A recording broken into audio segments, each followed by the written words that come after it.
What is up, risk takers? Welcome to the Kill Pete strategy. I am Pete. I am a top player in the game of Risk Global Domination, a daily release on YouTube, and I'm doing weekday streams on Twitch and YouTube Live for the winter. If you are interested in getting better at the game of Risk, I invite you to subscribe to my channel. Come along the ride with me.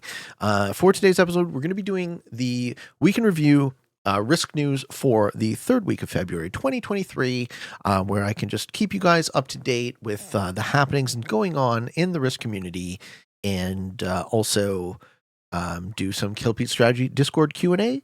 So you guys well know, I get a lot of questions in my YouTube comments. I get a lot of questions in my Twitch chat. I would love to be able to answer them all, but sometimes I can't. So the best way to get your questions answered, put them in my Kill Pete Discord Q&A channel, and they will be done in priority sequence. We have a priority for the boosters, and then regular questions will get answered at some point. And I would love to do more of this. So get your questions in there, folks. Let's start off with a recap for week 4 of the Risk World Championships, Season 1 2023. So we end off week 4 with EG Sneaks in a solid lead at 79 points. Congratulations. What a stellar performance for his first 4 weeks. Followed by Yar Ah in second place, 73 points. Andrew Ben and Stay Facto tied at third place for 72. Kuel, Tobias Glimmerfors at 69 points. General Baines at 68. Ender at 65, along with Lena Kitty in one shot. And then we go down the card. We see our defending champions, Fonty13, still alive at 62 points. Chris making a good showing. Digio still there. Mamba's doing all right. I'm glad to see that Rudolph sitting at 60 points. I'm still rooting for you, sir. General Quatch was in my game in round 4, earning 59, getting the advance, which is nice to see. And I watched Rez's game last night, so no spoilers. But I wasn't able to make it to round 4. So you guys probably have caught up to the circumstance of me getting eliminated. I'm actually very, very proud to see how mature and respectful everyone has been in the conversation around my getting eliminated. I know a lot of people are rooting for me, but I have to say that the amount of negativity was acceptable to me. I didn't have to turn off the comments, and nobody came at the player who went bad neighbor to me super hard. And as I said, right, this is the sort of thing that gets you eliminated from tournaments, your own misplays, your own bad luck, and then attrition battles. If you end up going bad neighbor with someone, or them going bad neighbor to you, that's just the way the cookie crumbles. And I have no ill will to anyone who is at that stage of their journey in learning and risk, right? At some point, they might come to the conclusion that I have made, is that it's often better to be a good neighbor, but not always. The comments were more mature than Pete in game, asking for a feisty friend. Nah, man, I think I was pretty mature about it. I mean, I have a lot of energy and passion invested in this tournament, and I love to win and I hate to lose, but you can't fault another person for playing their best game and wanting to win as well, right? So that is how we leave. And there's your boy Johnny at 55. Yeah, well done.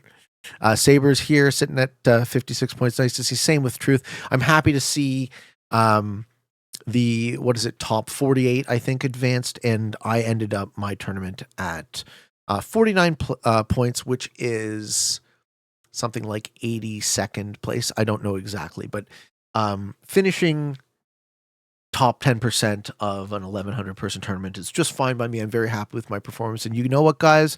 You'll see me next season. So the next thing I'm here to talk to you about is what is the current status of the top 10. The leaderboard for FFA: in first place, we have Silent Legend. Second place, Chip Raker. Third place is Guac, and that is the Venezuela flag, I think. Lucky Luck 33 in fourth. Marvin Loot Guru, which is the French way of saying werewolf, from Canada, in fifth place. General Shimizu 89-31 in sixth. Sherman Pop in seventh. Pendigo is eighth place. Z Block is ninth place. And Spud just outside of the top 10. Very happy to see my buddy Spud still viable, playing 6-player FFA instead of what most of these are, is likely 3-player caps games, which seem to be the dominant meta strategy currently for the ranking system. And when and if we see the ranking system be improved from a 3-player caps game meta to something more representative of an actual free-for-all risk game. I will not hold my breath, but I'm extremely excited to see that day come to fruition. Okay, so the other things that I have to talk about are we have so we're now in week 5 of the Risk World Championships. Signups will be opening for the Risk Legends tournament. I'm going to do its own promo with Spud, but just a heads up, Risk Legends is open enrollment. Everyone is welcome. There will be prize money. It's on the Potato Paradise server. It's going to get its own episode for a promo, but when signups open, I think they're on the 20th of February. So Spud and I will do a promo. The other tournament I'd like to promote, if you are a Grandmaster, the Grandmasters tournament on the Risk Grandmasters Arena, signups are open now, and they will be open until the 27th of February. We're trying to get 96 players, and once those seats fill up, we will end up with a reserve list. Okay? Okay. So, that is all for the Risk news. Oh, one more piece of Risk news for you folks. The dev game that I have been sourcing questions for has been pushed back a week from February 23rd to March 2nd. So there's a bit more time to get your questions up in. If you have questions for me, put them in the Q&A channel. If you have the questions for the devs, you put them in the questions for the devs channel, and I will get them sort of sorted through, and we'll kind of arrange them by type, and I think I might reword them for conciseness. And then I will present this information to the devs before our show, because I want to make sure that there's no gotchas, there's no surprises, and they can vet whatever questions, then figure out what they'd like. We can figure out what we'd like to talk to them about, and then they can figure out what they'd like to actually talk to us about, right? And I think that's fair is fair. So, all right. So now we have to do the Q. Oh, and then we also have my friend Mr. Pollux here. We do, yes. Celebrating his 16th birthday live on Twitch. Yes. Yes. What's good, my friend? Well, we've already discussed that. In the GM promo. Yes, I am doing just excellent. Actually, he is in a good mood, I can tell. Yes. Nothing like it's just been a long day, but I'm still, I am excited. Nothing like playing with Pete to put a smile on your face. Well, I don't think it's about you, so. No, it was about me killing you and put a smile on my face. Well. Spoiler alert. For you it was. For you it was about that. It always is. Why do I live if not to murder you on the field of battle? That is brutal. Isn't it? Yeah. With friends like these, right? Indeed. Okay, so the process for asking questions, if you are a booster of the server, you get to the priority sequence. So there is one question in the priority Q&A thread that I'd like to get to. It's by Waffles, and Waffles would like to know, hey, Pete, how did you get into the mowing business, and how long do you think it'll be until the fixed master gets his belly slapping revenge for your transgressions against cat kind? I think I'll answer your second question first. We have a short for that. We do have it short. Yeah, no, it's all good. Yeah, so I have made a short of a bit of the slaps that Pete likes to hit Reginald with. I do. It's known. It is known. No, well, I mean, he loves it. This is the first thing I need to remind people of, right? If he didn't love, he grew up with it. He trusts me completely. He's my best friend. I love this little guy. And so revenge would be the very opposite, right? He's my little boy, and I'm so glad that I don't get to lose him. I'm sure he's also violent in return. Cats are very, very terrible and cruel creatures. You know what I often thought as just an interesting, strange musing? Imagine our society descended from carnivores rather than omnivores, right? So primates are typically omnivorous, but feline society would be, right? An advanced, intelligent feline society would be super violent, wouldn't it? Yeah. Right. I just thought that, like, because cats take pleasure in killing as they are designed because they're predators. I just thought it would be like a right. We often think of like ancient Rome as being notoriously violent, but I can only Well, imagine what. I'd imagine the society would end pretty quickly after they reach the equivalent of our age, because they would just exhaust all of the resources really, really quickly. That would kill a lot of animals, too many. Yeah, well, Probably. the presumption is that an intelligent predatory species would evolve some sort of equilibrium with its environment. Well, yeah, I guess they were forced to, and then it's completely against their nature, like we are, you know. So what was the first part? The first part of the question was, how did I get into the long mowing business? So the story is, I had a friend who didn't go to university, and I grew up in a fairly well off area, so pretty much everyone from my high school went to university, which I understand now to be odd, but it was just taken as normal at the time. So my buddy wasn't in post secondary education, and we were hanging out in my garage smoking weed one day, and he was mowing lawns. He's like, we could do this ourselves. And part of me was like, well, I kind of want to give this guy a job. So I worked with him for 2 years as a partnership, and I learned a lot of valuable lessons about myself that I'm not temperamentally suited to equal partnerships. And after almost losing my friendship over it, I've come to a place now where I am happy to be at the top of my own small pyramid. At least I get my final say. And that's sort of the story of the lawn mowing business for me. It was a great means to an end for a while. Oh man, he's just leaving himself so vulnerable. Ooh, do I go for that capital? So, did you join a game without me? Wow. Now this is these are the settings I use for the Q&A I am because shocked and appalled. do not take it personally. These are the settings I will. use for the Q&A because I want to be able to not pay attention to the game. Right? I want the game to be secondary to the conversation.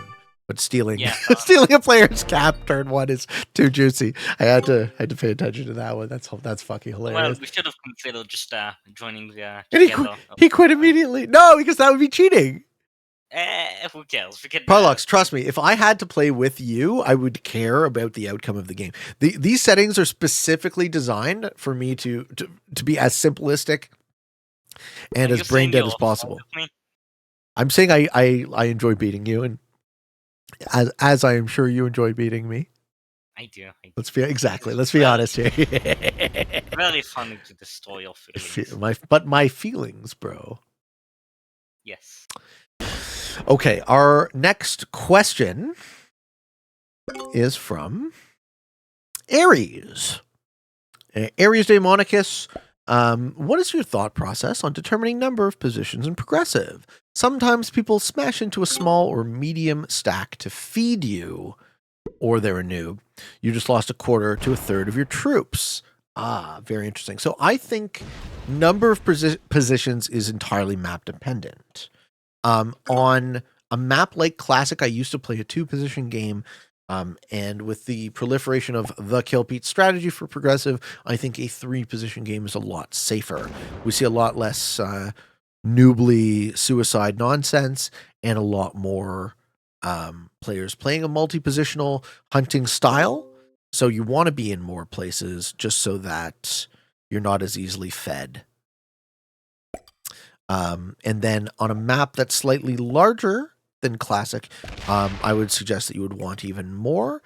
But the things that really, really matter in that regard, more so than the size of the map, are what are the bonuses and who is going for what. Because as I often like to remind you guys, the highest skill level in free-for-all is psychological. Modeling your opponent's mental states, trying to figure out what they want, trying to figure out how you can give them what they want, such that you can also accrue advantage, is kind of what FFA is all about once you get through the analytical mechanical elements, the essentially 1v1 and the multiple 1v1, the unequal 1v1s nested in the logic, right? So if you can guess who wants what, And don't break me. Ooh, he breaks me. That's fine. We don't want to let Pete get too strong.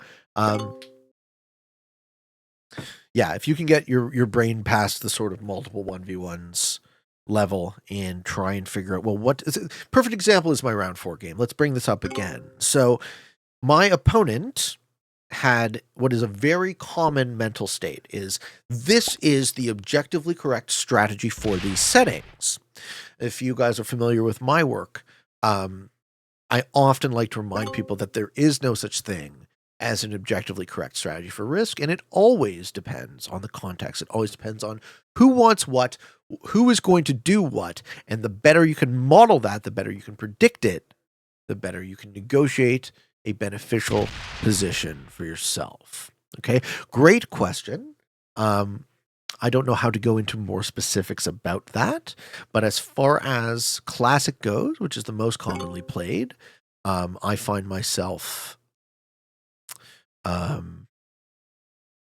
with a preferred positioning theory, right? I have 3 places in classic that I like to hang out, all other things being equal, and that all other things being equal with is the caveat. So my preferred positions in classic progressive are central Canada, so where purple's 8 is, Madagascar and Japan. Madagascar and Japan because they're out of the way, and central Canada because it can attack in all of the directions, and it's the safest place in the northern hemisphere. By safest, I mean most out of the way. You want to not be in anyone's way in progressive, basically. You want to take those kills. I'm an ambush predator, right? You want to wait, and then take those kills when they are offered. Okay.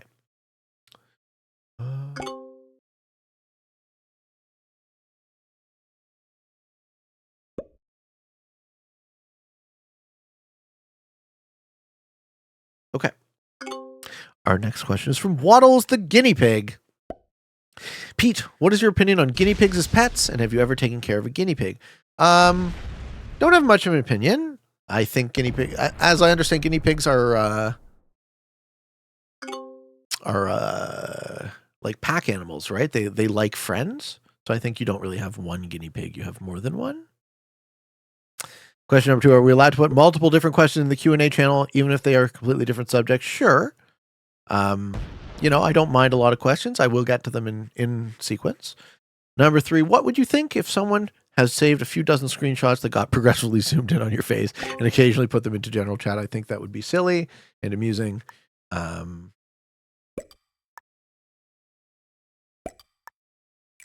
right, we're doing. I personally think your face is very ugly. That's not very nice, Pollux. What's so ugly about my face? I think all images of you should be censored. So I should turn myself into a VTuber? Yes, that's right. I see. That's what you should do. You should surrender to the Japanese. Maybe I just shoot the rest of the show like this. Goodbye, everybody. You should also learn Japanese, of course. It's vital. Hey, Pollux, have you seen the new face shot? I have no idea what that is. Drew gave me a USS Enterprise face scene. Oh my god. Technology. We're progressing. We are progressing. Amazing. I am achieving my final form. Not even close. You have so much more to achieve. You have a great future. I think so. Things are really going well, I have to say. I'm quite happy these days with how everything is turning out. Yeah, man, it's all right. So, and a fourth question from Waddles. What is your opinion on running long distances? Have you ever done long distance running before? Would you ever consider it? Although I'm aware the snow may not be the great. If I was going to be a runner, I would have been a runner by now. I'm just not. It's just not my thing. Not much else I can say about that. I like a little bit less impact for cardio. For years and years, right, I just worked and that was my cardio. And I really liked that because, you're killing multiple birds with one stone. You're outside, you're getting your fresh air, you're getting your exercise, you're making your money. I just thought it was lovely. So now that I will no longer be doing that, I'm going to have to take my cardiovascular health a lot more seriously, but I don't think I'm going to end up being a runner for whatever reason. All right. Mitch would like to know. Hi, Pete. You've previously mentioned playing an extremely long Caps tournament match. 13 hours in duration, no. The longest tournament Caps game I played was... I think 8.5 hours against Tim. And he won.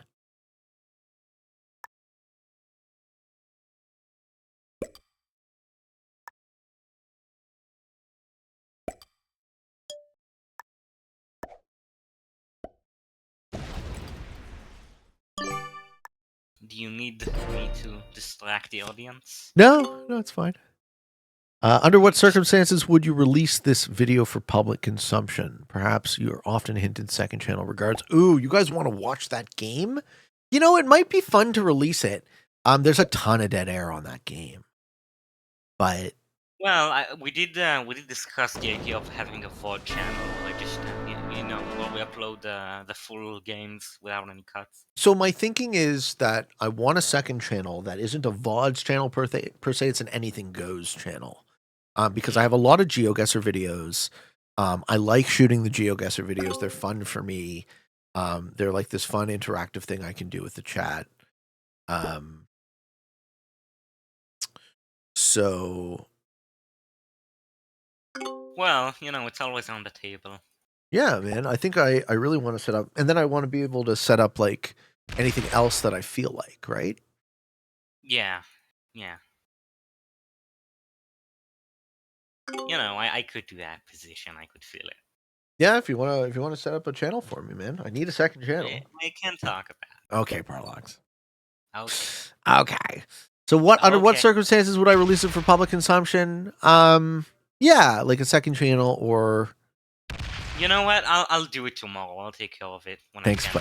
Thanks, buddy. Appreciate it. Yeah, I'll release it to... I'll give it to Pete and then he can release it to the public. See, the last time Pollux opened up a second channel on my behalf, it was in Hebrew. Shut the fuck up. You shut the fuck up. Talk about that. So it was difficult for me to negotiate the Hebrew because I don't know if you guys understand how Hebrew is read, but it is English is read left to right and Hebrew is actually read right to left. So the entire setup of the channel was in reverse. I will take care of it. Don't worry. Thank you. It will not be repeated. Thank you. Yeah, of course. Oh, open me, you dumb bastard. This guy thinks I want to win this game.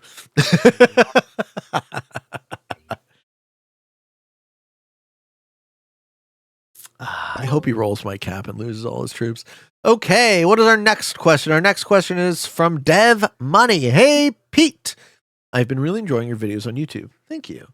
And it got me back into the game after a lengthy hiatus. My question for you is, do you believe in karma, whether it be the literal interpretation or just the sense of putting good out into the world and receiving good from the world and those around you? Thanks and good luck in your next tournament game. Okay, so no, I do not believe in karma. The one thing, and this is a horrible example, and it's a horrible example on purpose. The one thing I like to point to in these sorts of circumstances is children die of cancer.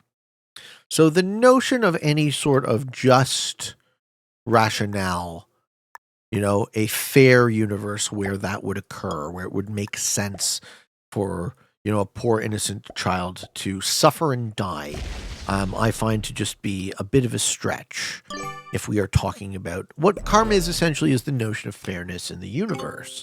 I don't think the universe is a fair or balanced thing. I think there's a lot of ups and downs. And I think that's fine. I think karma is a story we like to tell ourselves to kind of make peace with the fact that the universe is unfair. And I think it's a scarier thing to realize that much of what occurs is just random. I noticed that the belief in karma also often comes together with the belief that we live in a meritocracy. Yeah. Because we like to create those myths where, we live in a perfect world and there are no problems and everything is all right. Yeah, like Everything has. fairness and merit are human concepts, right? They are things that we have invented to tell ourselves stories that make sense. But if you want to talk about karma is often depicted as something of a natural law. And if you are being honest and scientific about your analysis of the universe, you'll notice that it just doesn't operate that way. Is that how you see it, Pollux? Well, yeah, kind of. I think a lot of those spiritual beliefs are kind of bullshit because when you see it in the real world, it just doesn't work. You know, it's just stuff we create to think like, well, it's gotta be this way, otherwise, I don't know, just weird, right? It doesn't feel like it makes sense. So we like to think that somehow it does, and it's all fair. Yeah. I think especially people who are struggling, will come to believe in religion, in spirituality, because it just makes you feel safe.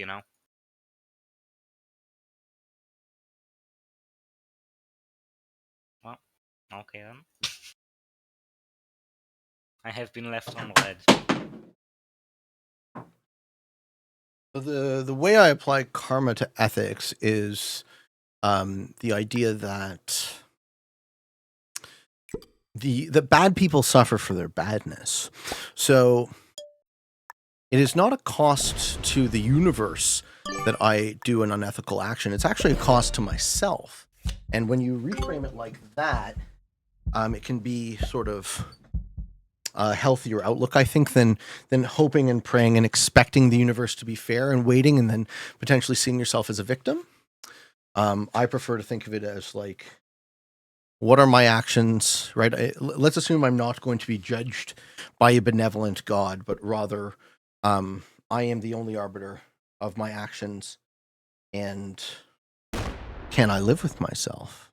Yeah, I noticed that it's like the whole religion thing where if you do bad things, you will be punished. But like the whole idea, like it's a threat, right? If you don't do well in life, you will be sent to hell for eternal torture. I think that concept is kind of ridiculous, right? Yeah. Because you're basically being threatened that if you don't do well, you live forever in eternal torture. And I think the need to be threatened to be a good person is just ridiculous. Yeah, exactly. Like there has to be a positive motivation as an alternative.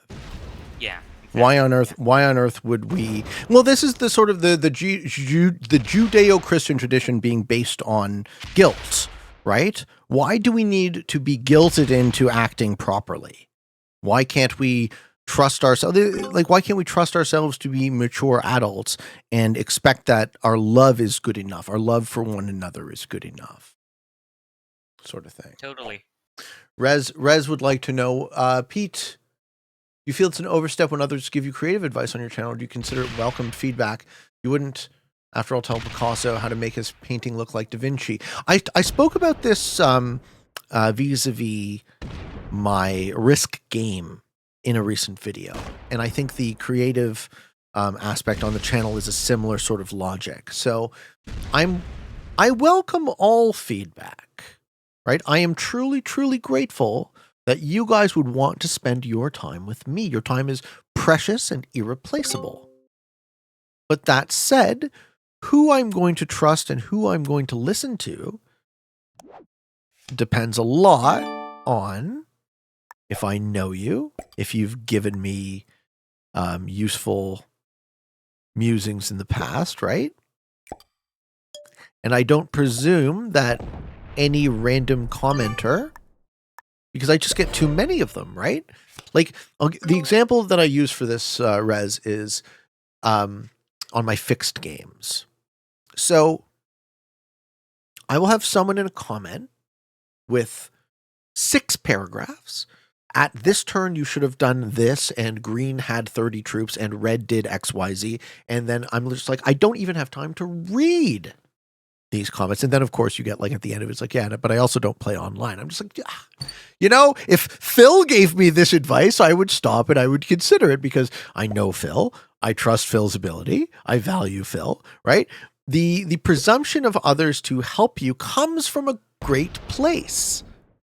Yeah, he says you don't take financial advice from a broke financial advisor. Yeah, exactly. Exactly. It's like, do you want a personal trainer who's overweight, right? Hit it. Just hit it. You know you want to. This purple player's hilarious.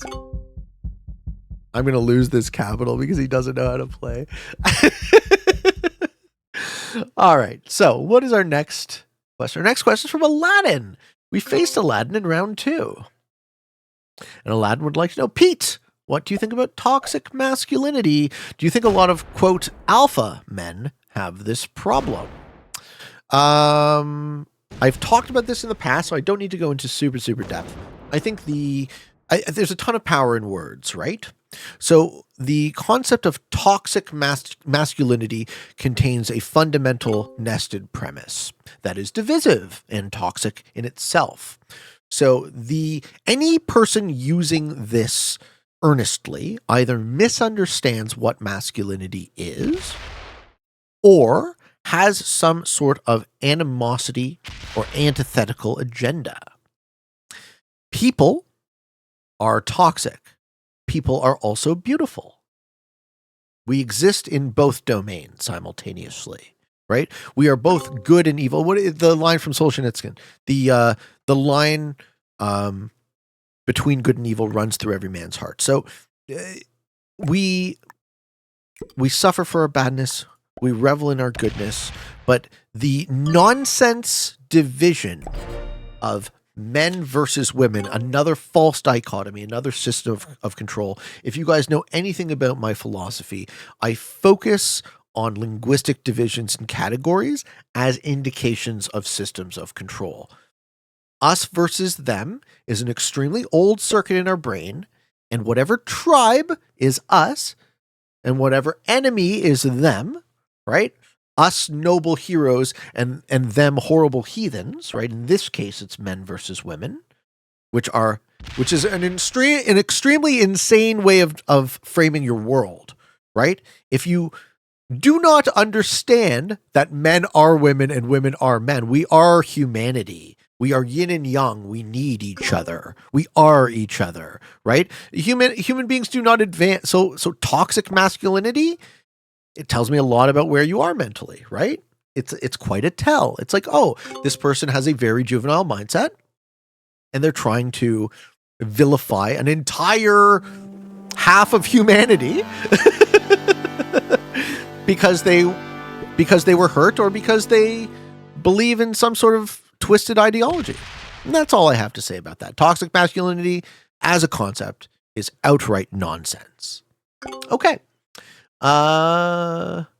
Jacob would like to know, hey, Pete, currently 1.25 hours into your R2 game, and you talk about king making in the 3-player game. My question is, do you have a more favorite outcome? I've yet to finish the video, so not sure how it ends. Oh, Heitsung knows how it ends. Whereby you and a friend work together in the situation, or do you try to avoid this as best as possible? Okay, very interesting. First of all, thank you, Welch's Grape Juice, by the by. Thank you for the sub there. Appreciate it. Not trying to miss any of those.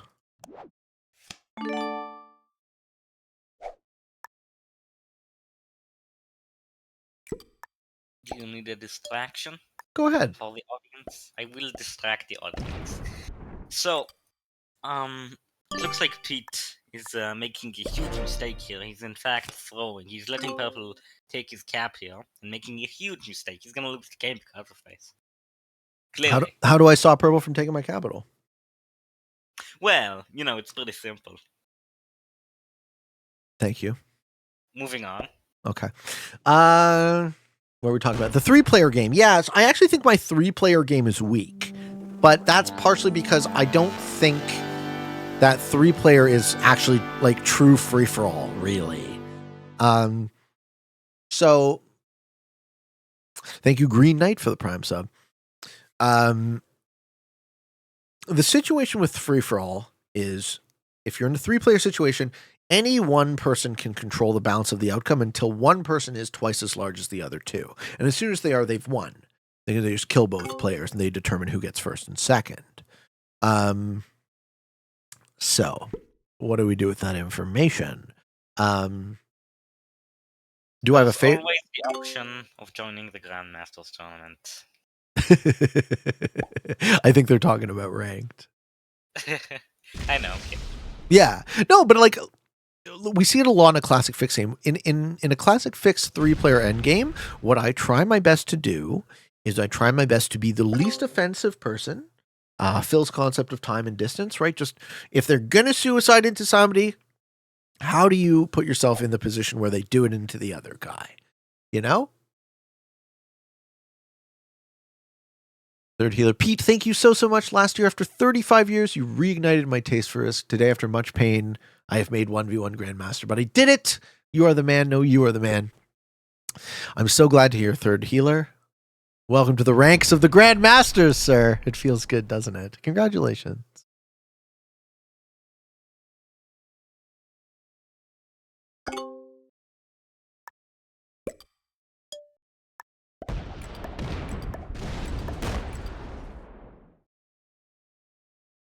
Oh, baby. I had to do it. Fuck that guy. Get the fuck out of my face. Come all the way around the world then to hit me.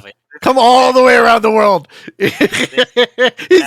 He's gonna come all the way around the world, this asshole. Unbelievable. Why? Everyone else is fucking doing fine. Why are you picking on me? Absolutely amazing. I love it. I will do the exact same thing, and you know, I am. I'm just sick of it. Like, what's your fucking plan, Purple? Yeah. Honestly, he just wants to keep me off Australia. He's like, no, Pete can't have Australia. If he has Australia, he's going to win the game. I'm like, Jesus fucking Christ. All right. All right. Earlier, honestly, he's just an asshole, and he is just an asshole. I agree. He's just gonna fucking fortify more troops in there. It's so ridiculous. Just like throw the game. You know what? I'm definitely getting stream sniped. This person is doing it for his own amusement. It's a good thing. I when I play these settings, I don't give a fuck. Okay, so, how do we put a pin in the 3-player? So I'm really paying attention to my 3-player game these days and trying to figure out how I can just not eat the suicide, basically. How do I encourage, cajole, position, subtly manipulate the circumstances so that the other guy gets hit, right? I'm trying not to be the one who does the hitting. If someone overextends and puts me in a fatal position, you guys know how I deal with that. I'll make you die too. And then we've just given the game to the third guy. But ideally, if we're trying to seek balance, I don't want to be the one to break it, right? And you know exactly how I always conclude. If I'm done, though, I'll take you down with me every time. And that's not revenge, and that's not bitter. That's just a correct strategy from my seat. Okay, our next question, again, from Aries Daemonicus. Why did White stop Purple from card blocking you in your R2 tourney game? They could have card blocked you long enough to wipe you and go head-to-head, but White kept hitting off-cap Purple stacks. Couldn't figure out White's strategy. What's he seeing or not seeing? I think it's the opposite. I think it's what you're seeing that he wasn't seeing. So, in this circumstance, White player is...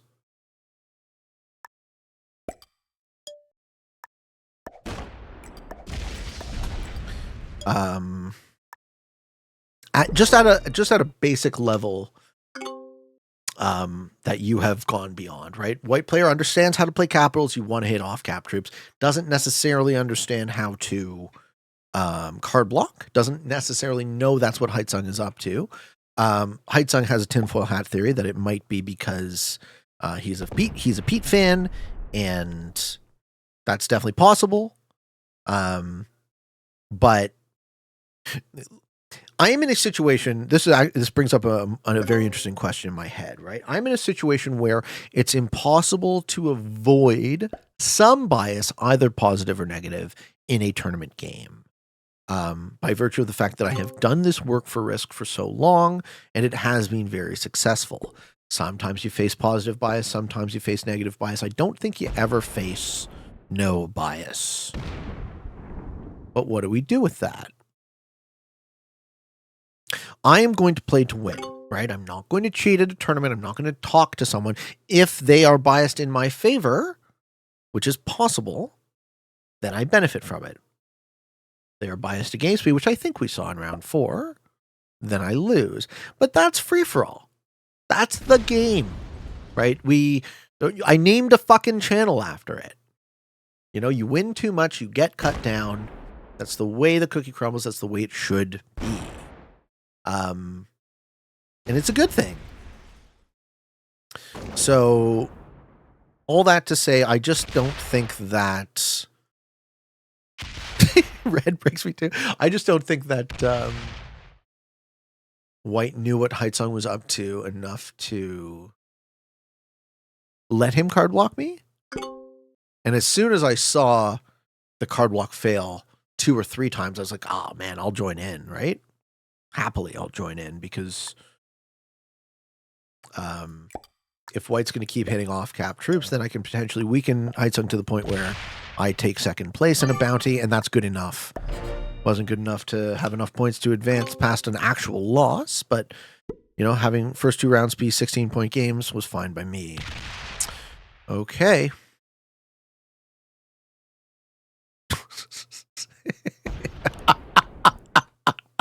Purple is the schmuckiest player. I can't believe this guy. Oh my god. I know, heaven forbid he gets 2 extra troops. It's so funny. It's so fucking funny. Like,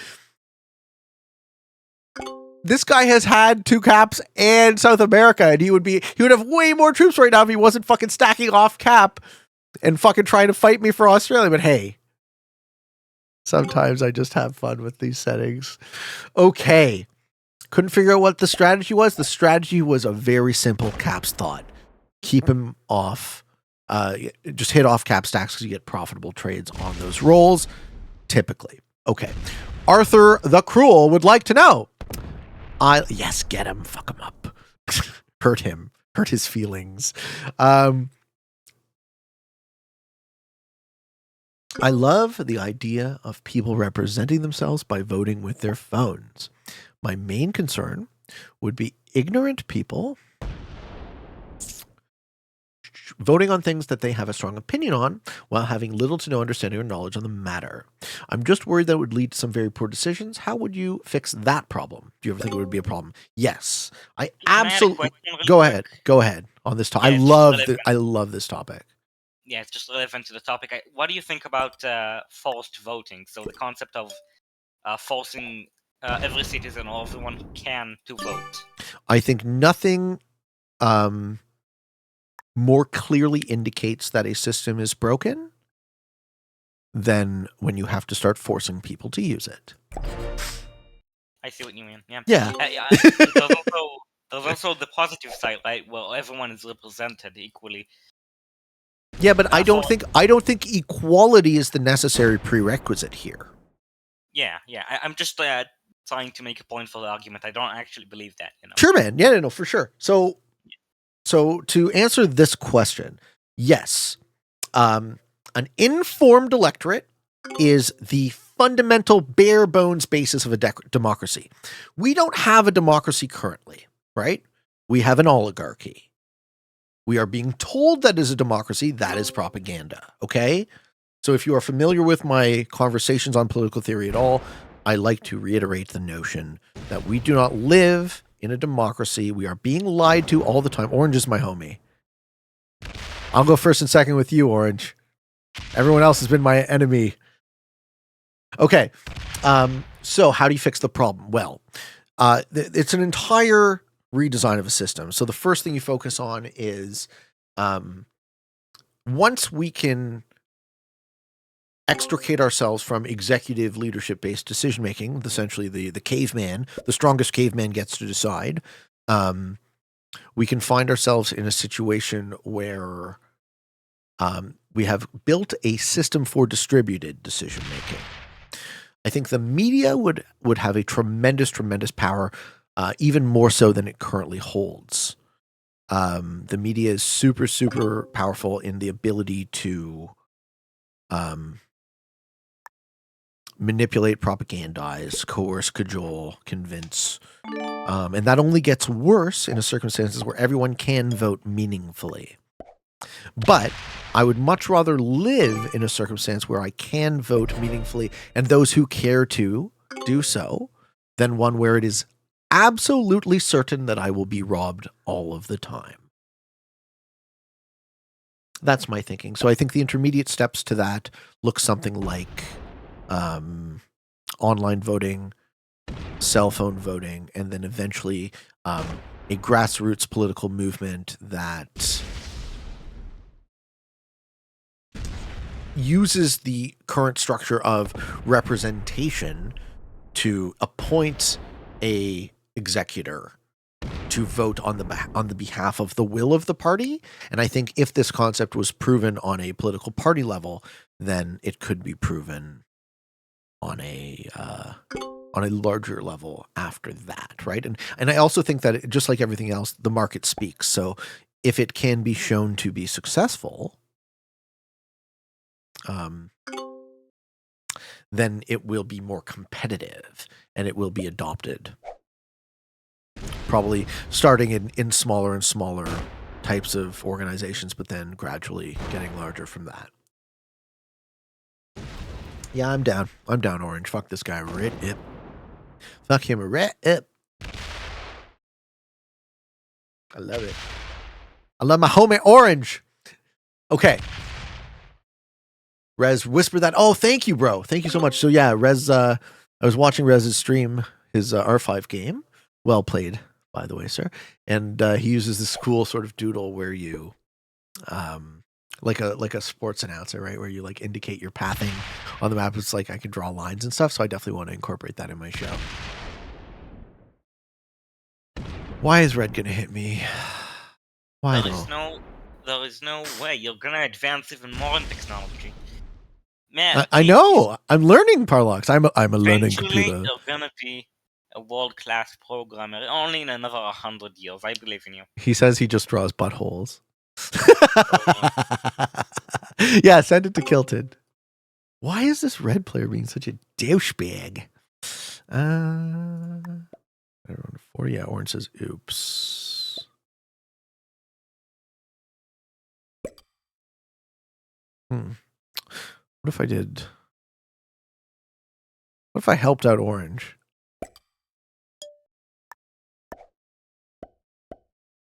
We're going real psychological now. Hit it. Hit the fucking stack. I hope he sees it. I hope he sees it as a help. Nah, fuck you, Red. Hit his fucking stack. Okay. Our next question is from Scavenge. Hey, Pete. I happen to cut grass and do landscaping myself. What mowers do you use? I use Toro and Wright Manufacturing. Enjoy cutting grass, or do you not do that anymore? I love cutting grass. So it's something that I've always found to be very satisfying. I love being outside. It's bittersweet that I'm moving on from it finally, but it's the right time for me to do that. So I ask you, Pete. Yes. So does that mean your full-time job is now YouTube, or will you go into I'm another currently in the job? process of selling my business. Well, yeah, I'm just asking what will be your Yes. next job. Yeah. YouTube. Yeah. I'm trying to work really hard to justify spending as much time as I've spent and make the most interesting TV show I can make for you guys. You know what?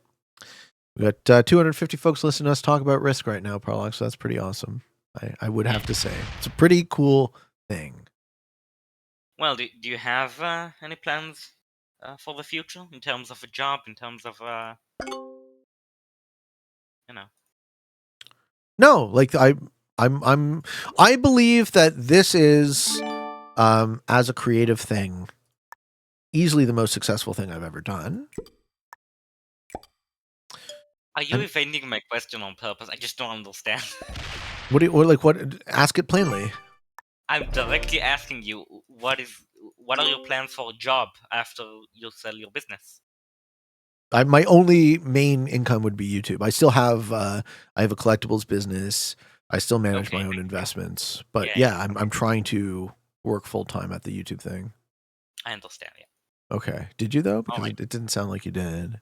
No, you just kind of felt like you sneaked to try to avoid my question. It's kind of weird. You're kind of weird. You're kind of weird. I think it's you. Maybe it's both of us.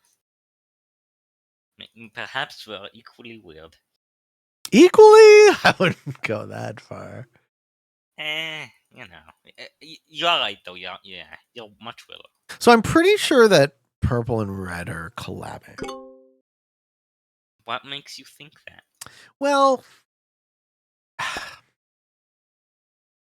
they're doing the same sort of stupid breaky shit in a very sort of similar way. Like leaving 4s and 5s in places that shouldn't be, and they seem like the same level of player. Interesting. We don't know. We'll never know.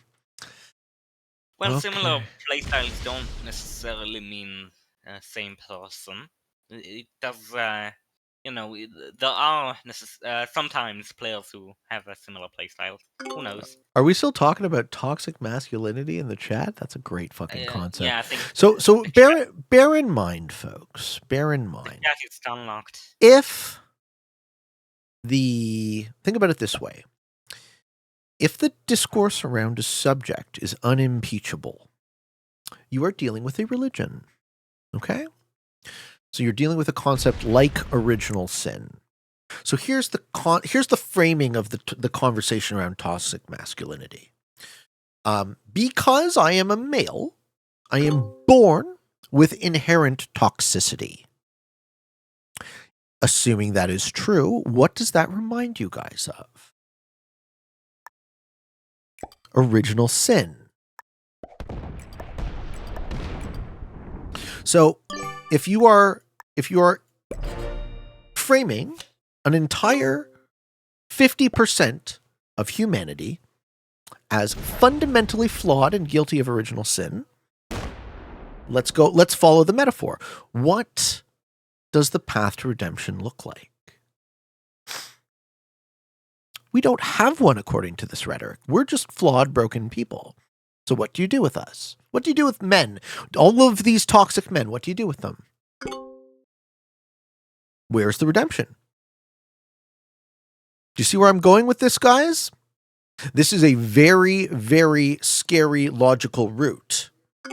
If I am a flawed and broken person, if I am toxic inherently, what do you do with me?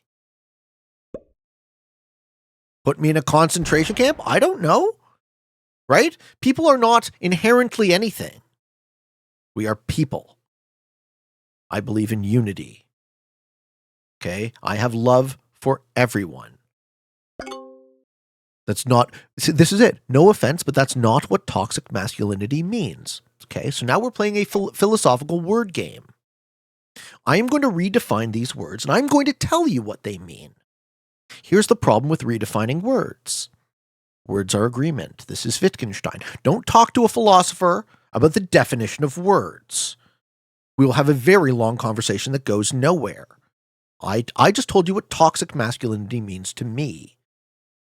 It means I'm guilty of original sin because I'm a man.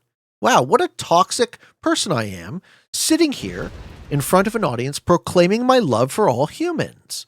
What an awful, awful thing to suggest. How dare I? I would not like any further conversation about this today. Stop. Moving on to the next question. Tyndall Doodle would like to know.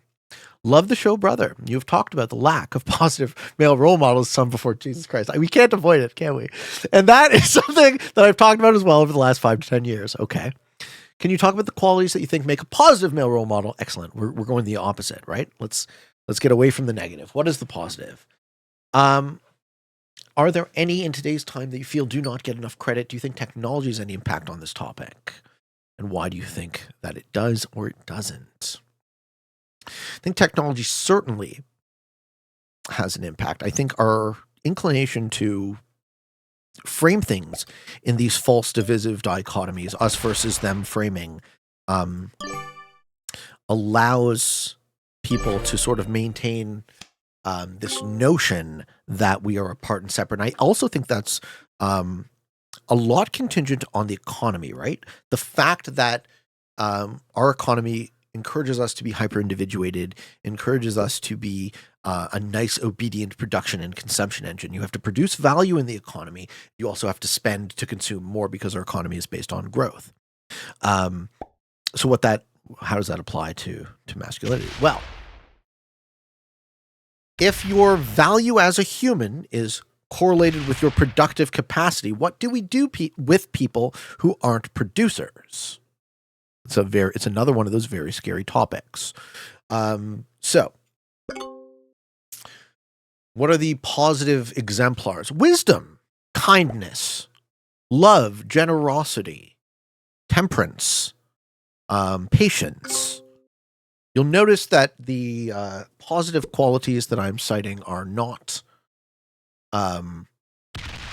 limited to masculinity, because I'm not trying to make any sort of nonsense distinction, right? We are all one. Sorry? I was just saying gender roles are stupid. There's no need to separate. Well, gender roles came into existence for some reason, right? They didn't just fall out of the sky. Are you sure though? No, we're not. Well, okay. Men and women are physiologically different. Yes. Yeah. So I mean, so this is another one of those bad words, right? I don't use the word gender, because it doesn't mean anything, right? If gender is a social construct, then we're not actually talking about anything. We're talking about nothing. So like, why waste my time talking about nothing? Talk about what the words actually mean, right? What matters? What are the differences? Well, if there are biological differences between men and women, then it would make sense that if a woman has to carry a baby, whereas a man does not, you would end up in a circumstance where you would evolve a certain way. You would evolve a certain set of preferences. Yeah? You agree with this, right? Or maybe. No? Well, I don't know. Let's have a conversation about it. Honestly, I'd rather not talk about this. Then why did you bring it up? I was going to talk about something else, and then you took it to this direction. Go ahead. Talk about what you'd like to talk about. No. It's fine. Honestly, I'd just rather not. Okay. So, that is the end of the virtues. Yeah, there's a lot of historic virtues in philosophy. There's a lot of things like temperance, like wisdom, things that have been thought from the wisdom of the ages as being righteous. And I think it is an important question to ask yourself. Seeking virtue, are you living the virtuous life? Are you doing the most you can do to be righteous, to be true to yourself? And I don't think that the divisive lens we put on ourselves because of whatever gender means, or because of sex, or because of any other category you could possibly imagine. Why would you be?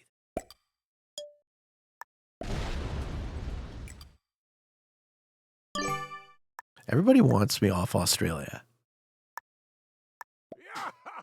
Well, why would you be there?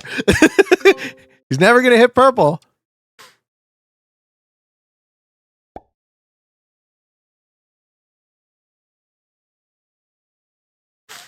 Because they're teaming. I betcha. My teaming sense is tingling. I think that's the end of that question.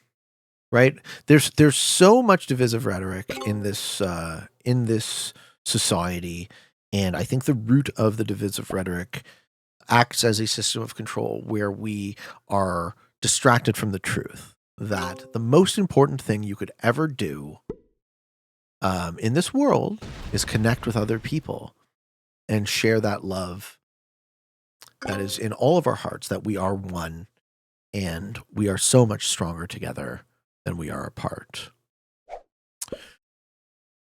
Go the other way.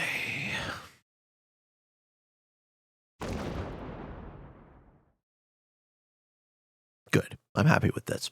All right. Pure Chaos XX would like to know, just wondering, what are your thoughts on a world championship for Classic Fixed, aka champion of the original game, the best of Classic?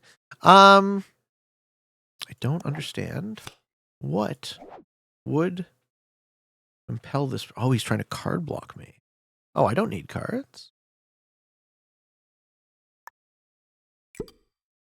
That makes sense. So it's a full team, right? Purple and red are both going to team me until they sort of choke me, I guess. I wonder. Okay. What are my thoughts on a world championship for free for all Classic Fixed? I'd play it. Get it done. I think the main server after this world championships is going to be doing a classic map tournament. I'll start doing promos when signups open, but suffice to say with you guys that that one is in the pike, and I'm very excited because I think it's going to be extremely resonant on a lot of people. All right, I'm just going to refill my cup of coffee. If you'd like to entertain the people, Mr. Pollux, you are welcome to do it. But if you're just going to make fun of me... Is this your third cup of coffee? Oh, it's got to be more than that. Oh my god. You overstimulate yourself way too much. This man is gonna be awake until next week. This is too much. What do the people want to hear? What is it that we can discuss?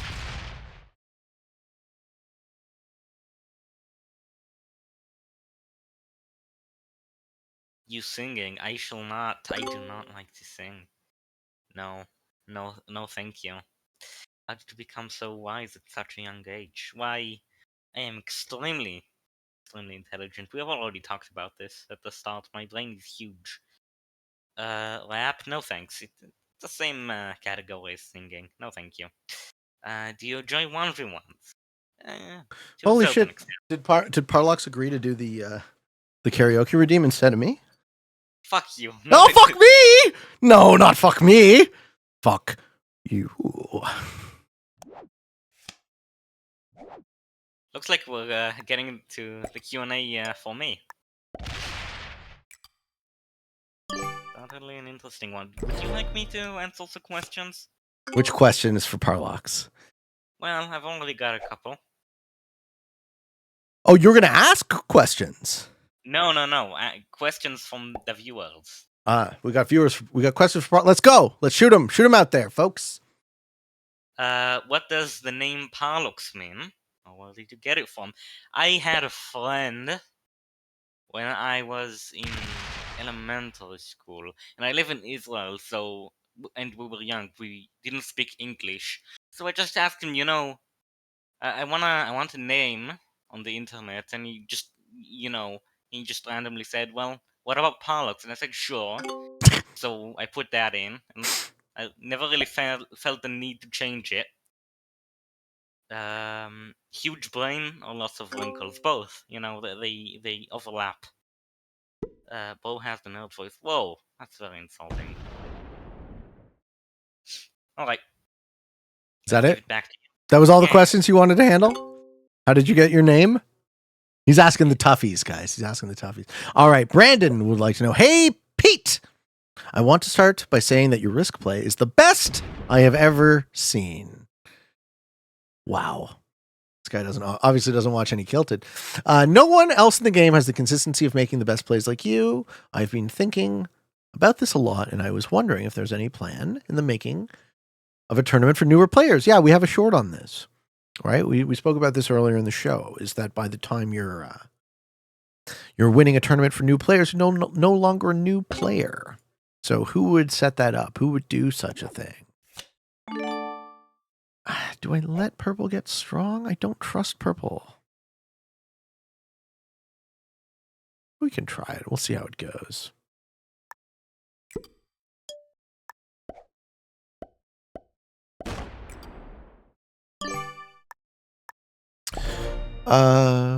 Perhaps like something below Grandmaster's tournament as a play on the already established settings, I find that Risk has a very high skill threshold compared to other games, meaning that if you don't know what you're doing, you find yourself having a very difficult time with it and are thus less likely to have fun. Seeing the 1K tournament sign up was kind of intimidating to me because I felt with all the skilled players like you, I would have no chance, and I would know for a fact that many other players feel the same way. I say we use this growth as an opportunity for an even better growth so we can hopefully steer the game away from its elitist origin into one that can be enjoyed by the masses. Let me know what you think and good luck in the tourney. And I know you will show everyone why you're the one true Risk master. Okay, so I think you're wrong, respectfully. I think you're actually wrong with your premise. I think the process of becoming a enfranchised Risk player is the story of becoming a grandmaster. And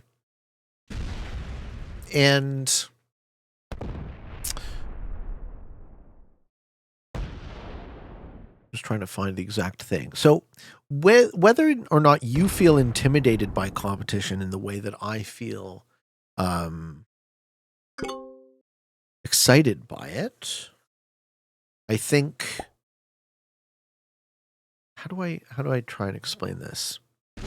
I think Risk is a lot easier than people think it is, and of course that would be my bias. Maybe it comes naturally to me. Maybe I'm just lucky. I don't know. Maybe I'm not as good as you think I am, man. So, if I remember correctly, it took you literally years to get as good as you are today. So this is a very important... Pollux is right? This is a very important point. Pollux was 13, and he was as good as me or better in many parts of this game, okay? So for me... the process of skill improvement in the game of Risk is very much a calling. It's that sort of that path to mastery, my love of working really hard at something and seeing the success. And of course, discovering that journey was resonant with an audience. You guys wanted to come along that ride. You found it interesting television to consume on some level. And I think, like, my buddy once said to me in these words, he says, everything is infinitely deep. So what do you choose to pay attention to? What are you going to spend your time focusing on? He leaves his cap unguarded. Oh, baby. He leaves a free cap. You suck.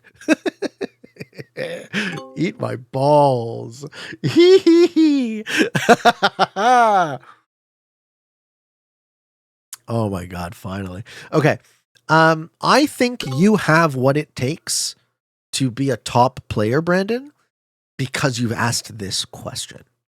Now, if you're willing to do it, to organize a tournament with some sort of limitation to enrollment, here's the other part. How would you, what's it called? The execution. How would you even execute this, right? How would you make it so that that's even possible? This is a great situation to be in.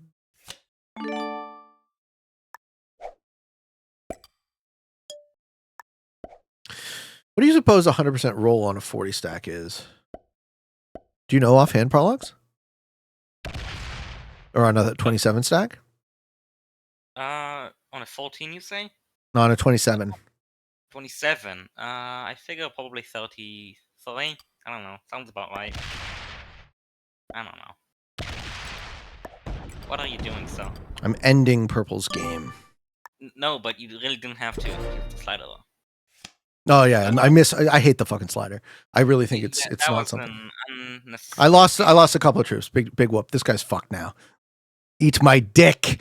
Okay. Yeah, and I think you're going to encounter two basic problems with your idea, Brandon. I think the first problem is how do you make sure that the players are at that threshold and not better players in disguise.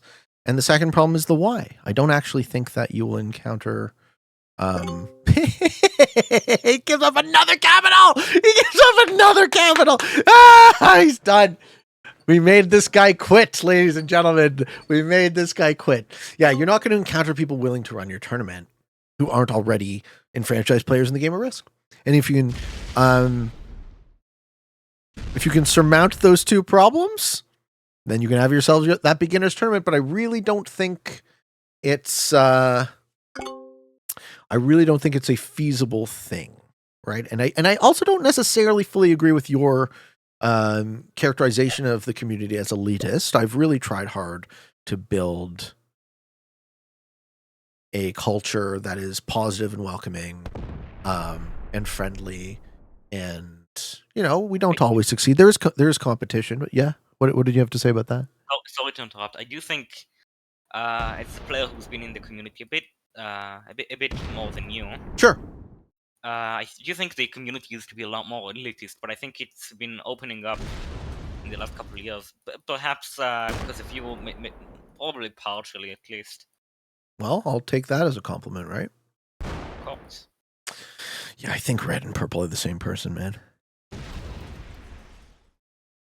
Like, he just gives it to purple at no cost.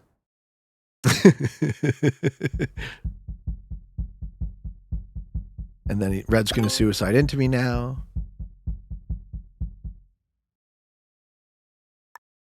Or purple, rather. Whatever. Again, it's a relief to play settings with no investiture in the outcome, because you can just kind of sit back and watch the nonsense unfold. All right, thank you for the question, sir. I think as you come to learn more about Risk, you will find this community to hopefully be one that I've been part of investing in a healthy, positive culture, and I hope that is only growing. Chad, the XC dude, would like to know, I know this is probably an unfair question to ask and very hard for you since there's so many different players with various skills. But who, in your opinion, is the best Risk player you faced before? If you don't want to answer, go ahead and give the standard answer of I don't want to say. No, so I've this actually came up in conversation recently.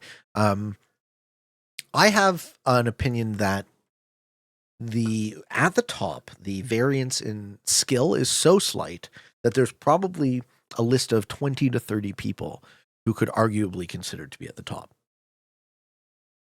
So I'm not trying to weasel out of the answer. I think it's fairly clear I'm the best Risk player. Well, see, that's what came to mind, but then I just didn't want to boost Pollux's ego. Because if the weight of his ego actually exceeds the weight of all matter in the universe, then a singularity will form in Israel, and it will suck the entire universe out of existence. So wouldn't it be good for the sucking? We hear, to end all reality. We hear a lot of people in the chat shouting out "under the gun." I think it is absolutely fair to say that Under the Gun would be in contention for the top Risk player. And I think there's a lot of other people on that list too, but I think Kilted and Under the Gun, yeah, absolutely. Both undoubtedly great. Done a lot for the community. And shown again and again consistently with results that they are up at the top of that list. Okay, if not the summit. Berlingo would like to know, hey, Pete, what do you think about custom cards? Say you could, before a match, change the value and or progression of the card to 10, 15, 20 troops receiving the future like for fixed, or assign exponential growth by percentages to progressive. Like an increase, for example, 20% of the last number of the bonus, rounded whole numbers. I think it could have an interesting impact on maps where holding bonuses are essential to the game and make room for more variety. The work you do and have done to make the game and the community what it is today is truly impressive.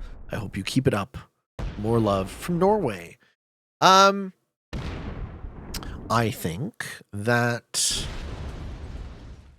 more options are always better than less. That's basically how I address this. When SMG gives us the ability to give them meaningful feedback on a timely basis, I would love to see a world where we have sandbox modes and we can tinker with all sorts of different numbers. It would just add so much depth to this game for so little. Right? Just give me a million different toggles. Let me put exactly where I want my blizzards, exactly where I want my portals. Think of how much juice you could squeeze out of the existing maps if you could just slightly customize them like that, or change the bonuses slightly, or all of the above. Right? It wouldn't require much. Then again, I'm not a programmer. Maybe I don't know what the fuck I'm talking about. But you guys see the potential to what I'm saying, right? There, that's my answer. And thank you, sir. You know, I do try my best. Sometimes we miss the mark, but as far as working on a community, trying to make it into a place that I want to hang out, a place I want to see grow and become, you know, the destiny of risk, become the future we all know it has the potential to be. That's what I'm here for, ladies and gentlemen.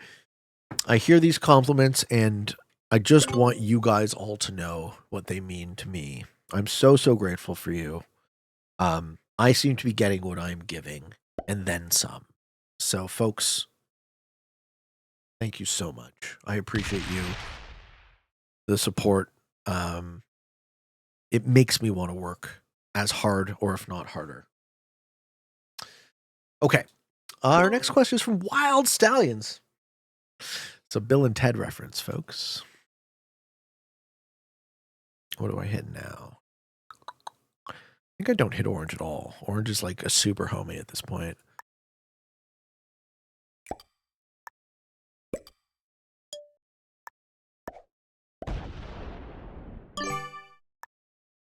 Wild Stallions would like to know, hey, Pete, what do you think about bounty points degrading over the number of turns in a tournament?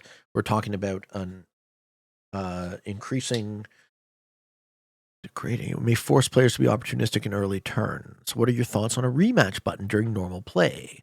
Those who wish to get another chance against the same players and settings can choose to. Those who don't become bots, it could quell the amount of people who bought out during a match and curb toxic gameplay. Also, how about post-match awards badges like worst dice, worst neighbor, best neighbor? I've seen these visible always, so you know what kind of players you're going against. Okay, so 3 questions. Let's answer the first one first. What do you think about bounty points degrading over the number of turns in a tournament? I think that is a perverse incentive, and I think it's a bad idea. Ending up in a circumstance. The whole point of bounty points is to act as an incentive to action. Risk has the potential to stalemate, so reducing the value of the bounty points over time does the exact opposite of what they are designed to do, which is to force the action. So if you find yourself in stalemate settings, the argument could be made that you might want to increase the bounty points, not decrease them. The second question, what are your thoughts on a rematch button during normal play? I think that would never fly because all that would end up happening in my mind is someone would get uber targeted. Right? Also collab, right? Players can just join the same game and then rematch. Yeah, and collab problems. Yeah. I don't see that as being something that is competitively viable.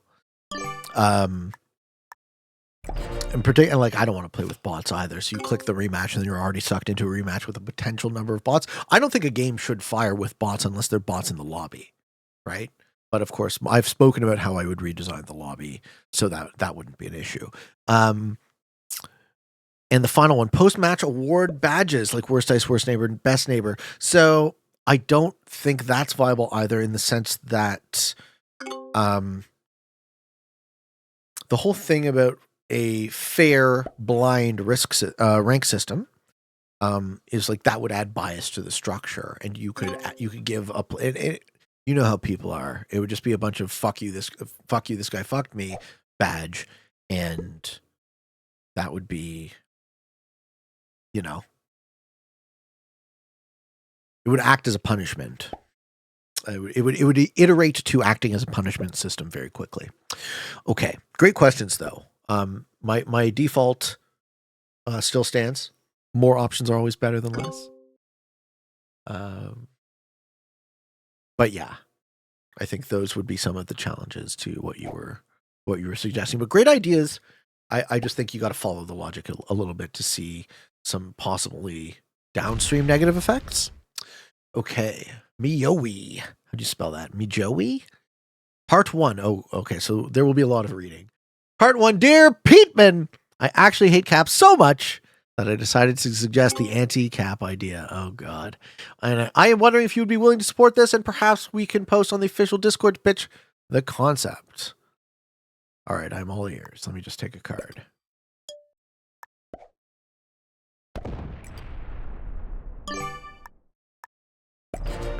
Very simply put, you call these anti-cap territories killing fields and ambush territories. Yes, more options are always better than less.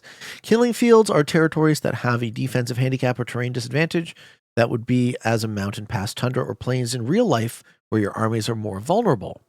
This disadvantage would mean that you can only throw a maximum of 1 die.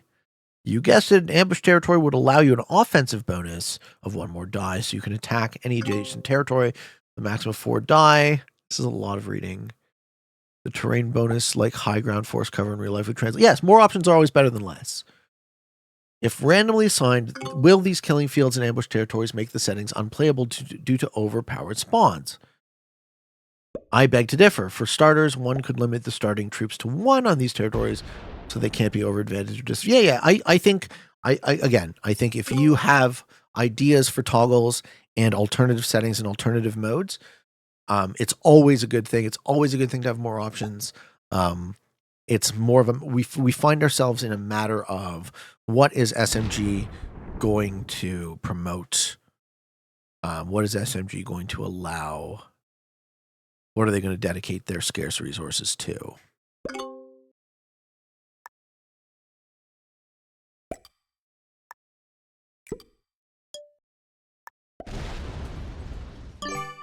I'd love to see all sorts of different, and I'm not inherently anti-cap. I just think something needs to be done with capitals to, at least in competition, to reduce the likelihood of the stalemate. Yes, red is now card blocked. Good. I hope they quit too. I didn't give orange a card? Yeah, and purple quit. Shit. I didn't think of that. I think orange is going to hit the red 30 though.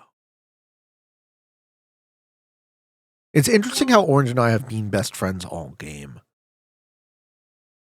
Yeah, I think he hits the 30, is my guess. And he continues the block. Maybe not. Maybe he pulls back. I think it actually, if I was orange, I'd hit Alberta and then pull back to Kamchatka. Maybe I'd hit most of the 30 with a blitz because you don't want to open the cap.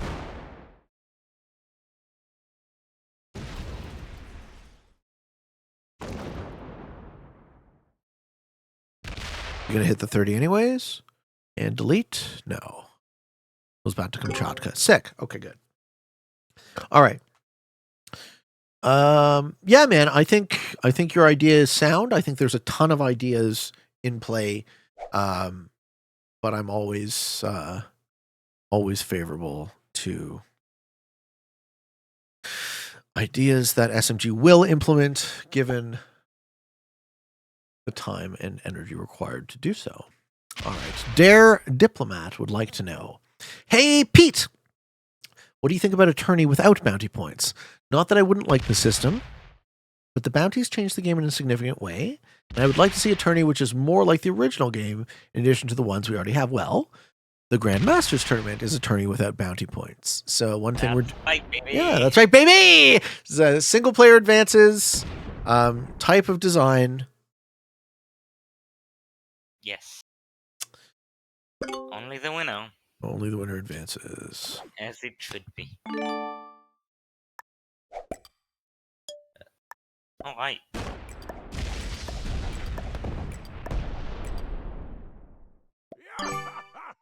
I'm your buddy, Orange.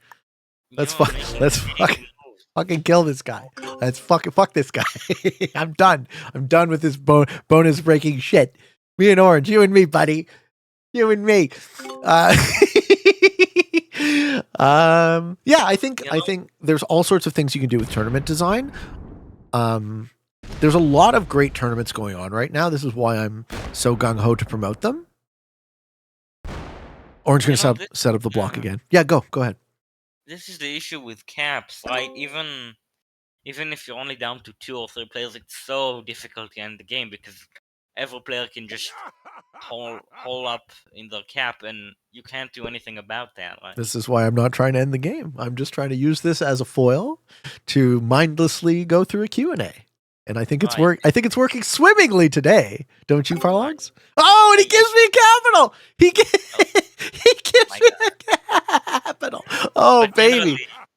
generally, I do think that the main problem with caps is unless there are suicides, quitting, or some big plays like card blocks, it's very, very difficult to advance the game because every player can just use their cap to infinitely survive without anything significant happening. Well, I think I'm now in a winning position. I think Well, Orange yeah. has to interrupt me. Well, yeah, but that's because a lot of players just made huge Made blunders. terrible mistakes. Yes. Fair point. Very fair point.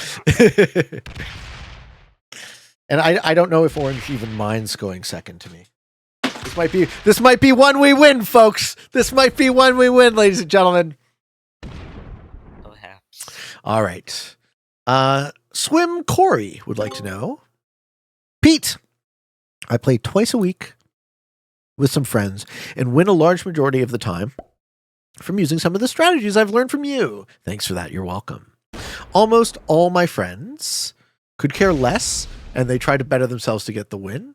But there is one person that plays weekly who can care less about winning or losing, but he will decide that I don't deserve the win. Interesting. This is a very important point about free-for-all in general. Are we going to see some bonus breaking? What are we going to do? What are we going to do here, Red? We're going to break all the bonuses, and then what? Are we going to slam a cap?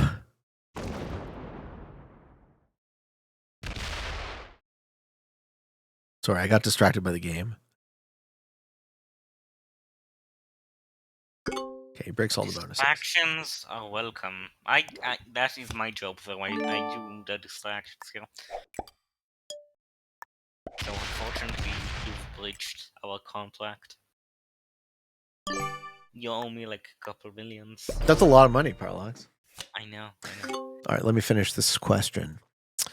There is one person that plays weekly who can care less about winning or losing, and he will decide that I don't deserve to win because you have won enough, and will ruin his own game over and over to ensure that I never have a chance of winning. How would you suggest I handle this? I've tried being nice, and he still ruins his and my game. I've tried being aggressive to him and tried to bully him into playing like a sensible player, which would normally expedite the ruining of my game and his. I'm not sure what to do about it, and it's quite annoying. We might only play 3 or 4 games tonight, and I spend 3 games at less than 15 troops the whole time because he just chases me around the board. There's a very, very simple solution. You say, hey, you're doing something in a game. You purport to be my friend. You're doing something in a game that is ruining my fun. If you are my friend, you will listen to what I am saying. Stop doing this or it will be personal.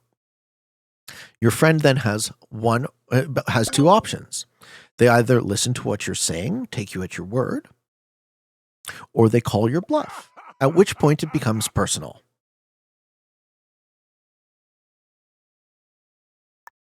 So, do you allow them to bully you? I do think that friendships should be ruined because of these games. So I do not.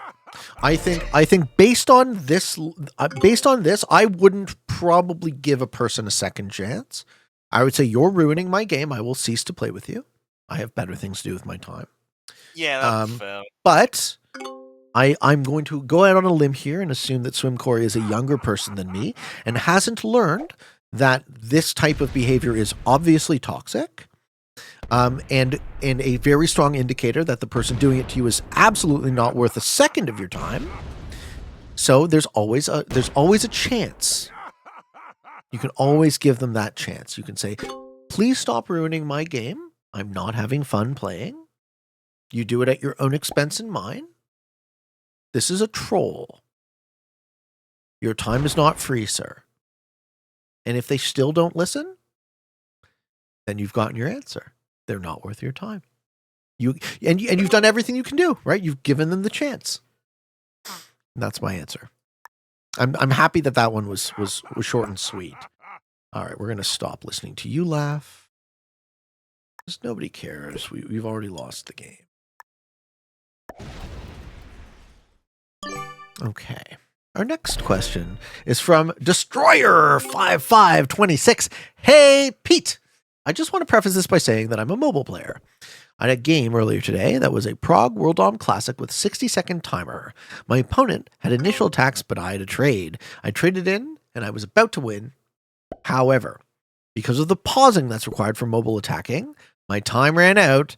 With my opponent having 1 territory remaining, he trades, attacks faster than I could have, and won the game.